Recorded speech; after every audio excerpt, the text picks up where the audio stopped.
Friends, कैसे हो आप सभी। आशा करता हूँ कि आप सभी स्वस्थ होंगे और अपनी पढ़ाई के अंदर व्यस्त होंगे। आज हम क्लास 12th का बायोलॉजी का पेपर, जो कि आपका प्रैक्टिस पेपर है, बिल्कुल ऐसा ही पेपर आपका बोर्ड में 28 मार्च को देखने को मिलेगा। तो इसको हम सॉल्व करने वाले हैं। बने रहेंगे हमारे साथ इस वीडियो के अंदर। चलिए स्टार्ट कर लेते हैं बिना किसी देरी के। तो सबसे पहले इसमें सेक्शन ए दे रखा है। सेक्शन जो ए है इसमें MCQs दे रखे हैं, मल्टीपल चॉइस क्वेश्चंस। इनको हम सबसे पहले करने वाले हैं। जैसे कि आपका क्वेश्चन नंबर फर्स्ट है, which of the following is not a copper releasing IOD. तो इनमें से कॉपर रिलीजिंग आईओडी कौन सी नहीं है, तो आपको पता होना चाहिए LNG-20, जो कि एक कॉपर रिलीजिंग आईओडी नहीं है।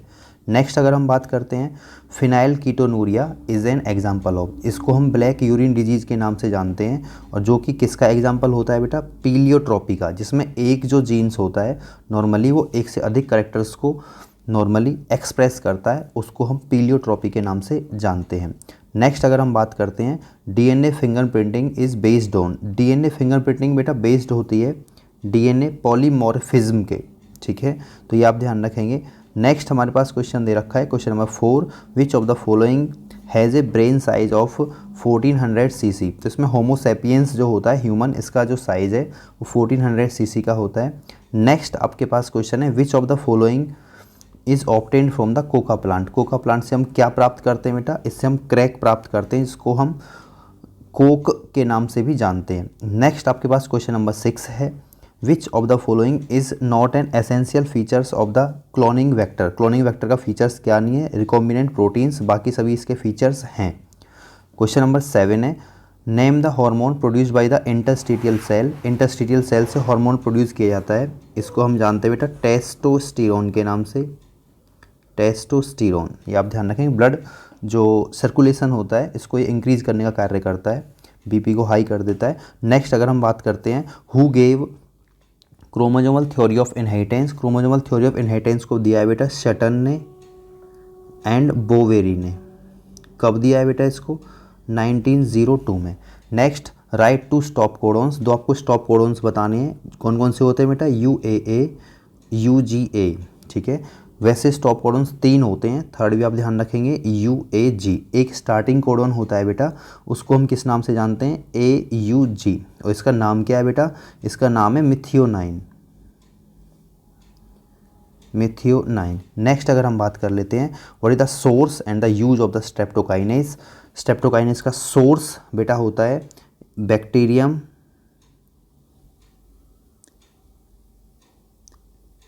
स्ट्रेप्टोकोकस, ये इसका सोर्स होता है बेटा। अगर हम यूज़ की बात करते हैं तो इसको हम यूज़ करते हैं as clot buster. Clot buster for removing clot from blood vessel.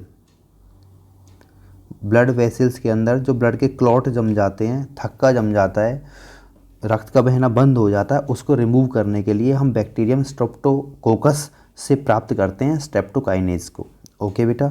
Next है हमारे पास माइक्रोराइजा। आपको पता होना चाहिए ये सिम्बायोटिक एसोसिएशन होता है।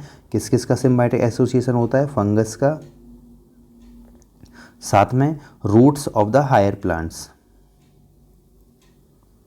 दोनों का ये सिम्बायोटिक एसोसिएशन होता है। दोनों ही स्पीसीज़ को जो है इसमें बेनिफिट देखने को मिलता है। फंगस को हैबिटाट मिल जाता है और नॉर्मली फूड्स जो है वो यहाँ पर मिल जाता है प्लांट्स को।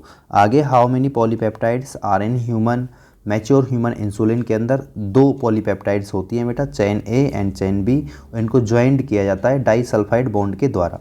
नेक्स्ट अगर हम बात करते हैं, give an example of behavioural adaptation का एग्जांपल, तो आपको पता होना चाहिए माइग्रेशन जो होता है वो बिहेवियरल अडेप्टेशन का एग्जांपल है। और साथ साथ में हाइबरनेशन जो होता है, इसको हम विंटर स्लीप के नाम से जानते हैं। हाइबरनेशन को हम जानते हैं बेटा विंटर स्लीप के नाम से। दोनों ही बिहेवियरल अडेप्टेशन के एग्जांपल्स है। मीन्स अपने बिहेव के अंदर किस प्रकार से हम चेंज ला करके एनवायरनमेंट के अनुसार अपनी बॉडी को अडॉप्ट कर सकते हैं। नेक्स्ट है, what is the pioneer species in the xerarch succession. जो फर्स्ट स्पीसीज़ का अपीयरेंस होता है, जो पहली स्पीसीज़ आपको कहीं भी दिखाई देती है, ओरिजिनेट होनी स्टार्ट होती है, जैसे आपने कहीं भी मिट्टी डाली, वहाँ पे एक प्लांट ग्रो होना स्टार्ट हुआ, तो पहली स्पीसीज़ का जो अपीयरेंस होता है उसको हम पायनियर स्पीसीज़ बोलते हैं। ओके बेटा। नेक्स्ट है व्हाट इज़ एंडिज्म। एंडिज्म अगर हम बात करते हैं, एक ऐसा डिस्ट्रीब्यूशन होता है स्पीसीज़ का जो कि लिमिटेड होता है एक जियोग्राफिकल एरिया के अंदर, ठीक है जी, जो कि नेचुरली ही जो है एक प्लेस के अंदर पाई जाती है। ध्यान देंगे, एक ऐसी स्पीसीज़ जो जिसका डिस्ट्रीब्यूशन एक जियोग्राफिकल एरिया के अंदर है और जो बहुत कम जो है संख्या में पाई जाती है, उसको हम एंडिज्म के नाम से जानेंगे। बाकी क्वेश्चंस आपके दे रखे हैं। सेल्फ इनकम्पेटिबिलिटी का, जिफ्ट का बहुत इसकी फुल फॉर्म पूछी जाती है, जाइगोट इंट्राफेलोपियन ट्रांसफ़र। बाकी क्वेश्चंस हैं इनके, आप स्क्रीनशॉट ले लेंगे। और अगर आपको प्रॉब्लम फिर भी होती है तो आप जो है डायग्राम्स जो है उनकी आप प्रैक्टिस कर करके देख लेंगे। डायग्राम्स भी क्वेश्चंस के अंदर आएगा, एक लॉ पेपर के अंदर पूछा जा सकता है, तो इनसे आप स्क्रीनशॉट ले करके इन क्वेश्चंस को आप ज़रूर कर लेंगे। अगर आप इसकी PDF चाहते हैं तो आप हमारे Telegram channel CR Singh sir को आप ज़रूर जो है ज्वाइन कर लें। वहाँ से आप इनकी वीडियोस जो है और नोटिफिकेशन आप टाइम टू टाइम प्राप्त कर सकते हैं। साथ में PDF फाइल वहाँ से भी आप प्राप्त कर सकते हैं। Thank you, thanks for watching this video. पढ़ते रहिए, आगे बढ़ते रहिए, सफलता आपको एक दिन ज़रूर मिलेगी। Thank you.